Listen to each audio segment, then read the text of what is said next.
उच्च न्यायालयाच्या आदेशानंतर मुंब्रा येथील शीळ भागातील 21 बेकायदा इमारती जमीनदोस्त करण्याची नामुष्की महापालिकेवर ओढवली होती। या संदर्भात आज एक पत्रकार परिषद राष्ट्रवादीचे जिल्हाध्यक्ष सुहास देसाई यांनी घेतली। अनधिकृत बांधकामांच्या मुद्द्यावरून पालिका अधिकाऱ्यांवर त्यांनी टीका केली। यावेळेस प्रकाश पाटील, महिला अध्यक्षा सुजाताताई घाग, प्रवक्त्या रचना वैद्य आदी उपस्थित होते। ठाणे महापालिकेच्या अखत्यारीत असलेल्या खान कंपाऊंडमध्ये कारवाई सुरू करण्यात आली आहे। ही कारवाई देखील उच्च न्यायालयाच्या आदेशानंतर करण्यात आलेली आहे। ज्या इमारती पाडण्यात आल्या त्या उभ्या राहत असताना अधिकारी झोपले होते का, असा सवाल यावेळेस करण्यात आला। त्याचप्रमाणे महानगरपालिकेच्या अधिकाऱ्यांना पर स्क्वेअर फीट 300 रुपये एवढी रक्कम दिली जाते, असं देखील यावेळेस आरोप करण्यात आला।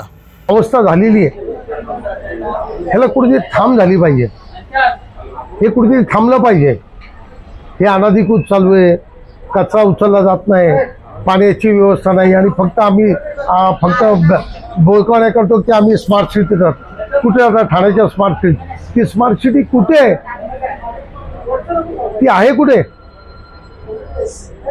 आणि मग हे आम्ही तुमच्या मार्फत कुठेतरी शोधायचा प्रयत्न करतोय किंवा शोधतोय। साहेब, हे कुठेतरी थांबवा।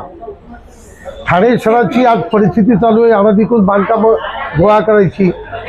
चौकशी केली आणि ती असं की हे अधिकारी स्क्वेअर फुटाच्या मागे पैसे गोळा करतात, यांचे एजंट ठेवलेले आहेत।